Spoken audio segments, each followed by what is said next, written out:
साथियों, आज देश के 23 गणमान्य लोगों ने, बहुत बड़े बड़े लोगों ने हम लोगों को सुबह एक संदेश भेजा। उसमें जस्टिस वी.आर. कृष्ण अय्यर हैं, जो शायद आज़ादी के बाद के सबसे सम्मानित सुप्रीम कोर्ट के जज हैं। श्री वी.के. सिंह जी हैं, जो अभी आर्मी के रिटायर्ड चीफ हैं। लिंगडो साहब हैं, जो कि बहुत ही सम्मानित रिटायर्ड मुख्य चुनाव आयुक्त हैं। बहुत सारे रिटायर्ड सेक्रेटरी थे गवर्नमेंट ऑफ इंडिया के, और बहुत सारे सम्मानित सोशल एक्टिविस्ट थे। इन सब लोगों ने हमसे अपील की कि हम लोगों को अब अनशन ख़त्म कर देना चाहिए, क्योंकि अब इस गूंगी बहरी सरकार से, और ऐसी सरकार जिसके अंदर इतने भ्रष्ट लोग बैठे हुए हैं, वो ना तो लोकपाल बिल पास करेगी, ना स्पेशल जांच दल बिठाएगी इन मंत्रियों के खिलाफ। उनसे उम्मीद करना बेमानी है। और केवल उनसे नहीं, ये जितनी भी पार्टियां हैं, सभी पार्टियां भ्रष्टाचार में डूबी हुई हैं, और ये सभी पार्टियों ने मिलकर देश को धोखा दिया है। ऐसा उन लोगों ने अपने संदेश में लिखा। उन्होंने अपील की अन्ना जी से कि आप अनशन समाप्त करके अब इस देश को एक नई दिशा दीजिए, एक राजनीतिक विकल्प दीजिए, जो कोई पार्टी नहीं होना चाहिए। एक और पार्टी खड़ी कर दी इन्हीं पार्टियों की तरह तो फिर काम नहीं चलेगा। एक और पार्टी हाई कमांड बन गया, एक और पार्टी बन गई, एक और सत्ता का खेल चल गया, सत्ता से पैसा, पैसे से सत्ता, तो काम नहीं चलेगा।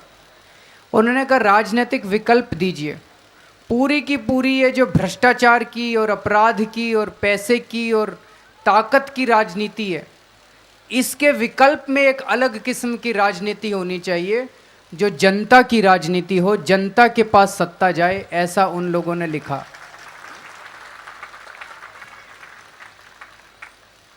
ये जनता का आंदोलन है। जनता ने इस आंदोलन में निर्णय लिए, जनता ने इस आंदोलन को दिशा दी। तो सुबह इस मंच से ये कहा गया कि जनता बताए कि क्या करें, क्योंकि इतने सम्मानित लोगों का संदेश आया, उस संदेश को हम नकार नहीं सकते। तो हमने जनता से पूछा जनता क्या चाहती है। तो यहाँ जितने लोग जंतर मंतर पे बैठे हुए थे, सब लोगों ने भारी संख्या में हाथ उठा के कहा कि आप राजनीतिक विकल्प दीजिए। उसके बाद कई टीवी चैनल्स के ऊपर अभी सर्वे चल रहे हैं। अभी जब मैं आया था तो पता चला जी न्यूज़ के ऊपर 33,000 लोगों ने अपना 50,000 हो गए, अब 50,000 लोगों ने अपना मत जाहिर किया है। और उस 50,000 लोगों में से 94%, 94% लोगों ने कहा है कि अब इस आंदोलन को एक विकल्प देना चाहिए। IBN 7 पे भी सर्वे चल रहा है, दूसरे चैनलों पे भी सर्वे चल रहा है, और लगभग 90% से ज़्यादा इस देश के लोग कह रहे हैं कि इस आंदोलन को विकल्प देना चाहिए। तो जैसा अन्ना जी ने कहा कि विकल्प दे, अगर जनता का ये आदेश है और इस देश के सबसे सम्मानित लोगों का ये आदेश है, तो ये आदेश जनता का सर आंखों पर। अन्ना जी ने कहा कि विकल्प देने के लिए आंदोलन तैयार है, लेकिन कह देना बड़ा आसान है, करना बड़ा मुश्किल है। ये कह देना, सबकी मंशा भी बहुत अच्छी है, लेकिन विकल्प दिया कैसे जाएगा? बहुत सारे प्रश्न हैं। तो जो प्रश्न अन्ना जी ने रखे हैं, उन सारे प्रश्नों से मैं सहमत हूँ।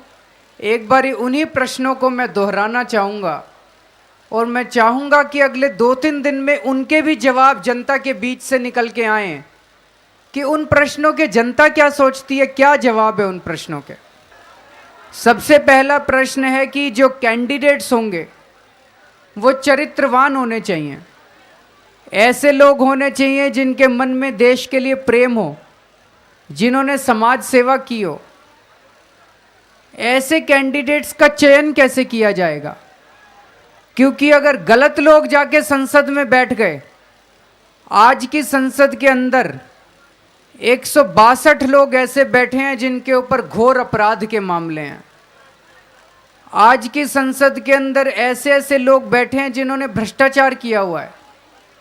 वो संसद के अंदर हमारी भलाई के लिए कानून नहीं बनाते, वो संसद के अंदर ऐसे कानून बनाते हैं कि और जनता को कैसे लूटें। तो अगर हमारे भी चयन में गड़बड़ हो गई और ऐसे ही लोग संसद में चले गए, तो फिर तो इस आंदोलन का कोई फायदा नहीं। आप लोगों का जो सारा विश्वास था इस देश की जनता का, वो टूट जाएगा।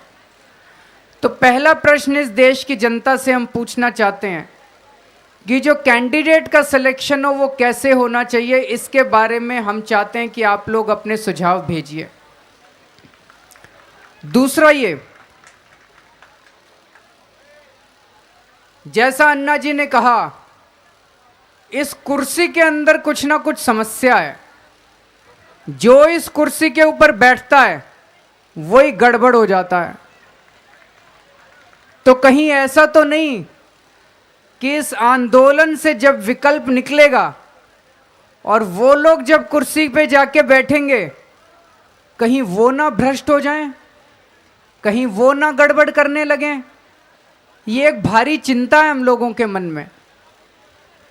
जयप्रकाश जी के आंदोलन से उस वक्त तो आंदोलन बहुत अच्छा चला, लेकिन लालू यादव जी, मुलायम सिंह जी, ये सब उसी आंदोलन की देन है। हमारे मन में बहुत डर है, कहीं ऐसा ना हो कि इस आंदोलन से जब राजनीतिक विकल्प खड़ा हो तो कहीं उसमें से भ्रष्टाचार को जन्म देने की कुछ प्रवृत्ति निकले और ऐसे गलत लोग निकलें। इसके बारे में आप लोगों का क्या कहना है कि जो लोग सत्ता में जाएं वो भ्रष्टाचार ना करें, इसका क्या समाधान है? इसके बारे में भी आप अपनी राय दे तो अच्छा रहेगा।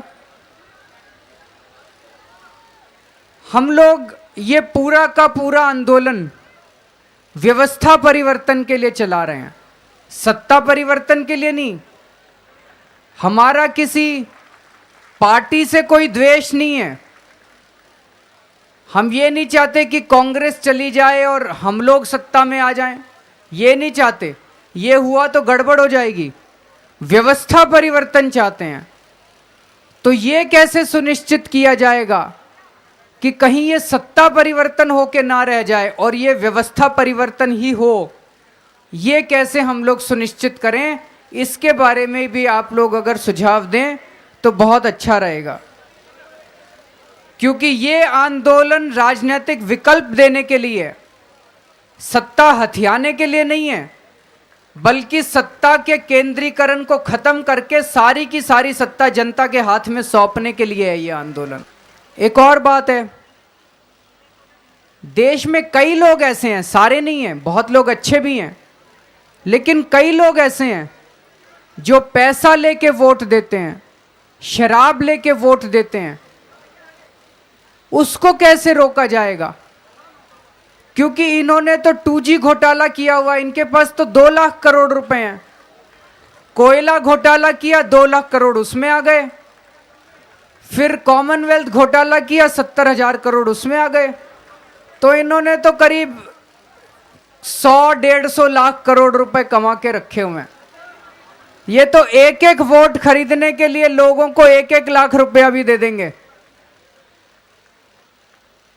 जनता बिना पैसे के ईमानदारी से इस देश के लिए वोट करे, ये कैसे सुनिश्चित किया जाएगा? इसके लिए भी सोचने की जरूरत है। इस पे भी आप लोगों के, हम लोगों को सुझाव चाहिए। तो साथियों, ये कुछ एक प्रश्न है जो बहुत अहम प्रश्न है। इस आंदोलन की सबसे बड़ी खूबसूरती ये रही है कि आंदोलन बिल्कुल पारदर्शी है। जितने प्रश्न हमारे मन में होते हैं सारे जनता के सामने रख देते हैं, जो निर्णय लिए जाते हैं सारे जनता के सामने रख देते हैं। तो हमारे मन में ये जायज प्रश्न है। हम चाहते हैं कि अगले 2 दिन के अंदर अगर जनता इन प्रश्नों के जवाब दे तो उससे इस आंदोलन को आगे बढ़ाने में सुविधा मिलेगी। शुक्रिया।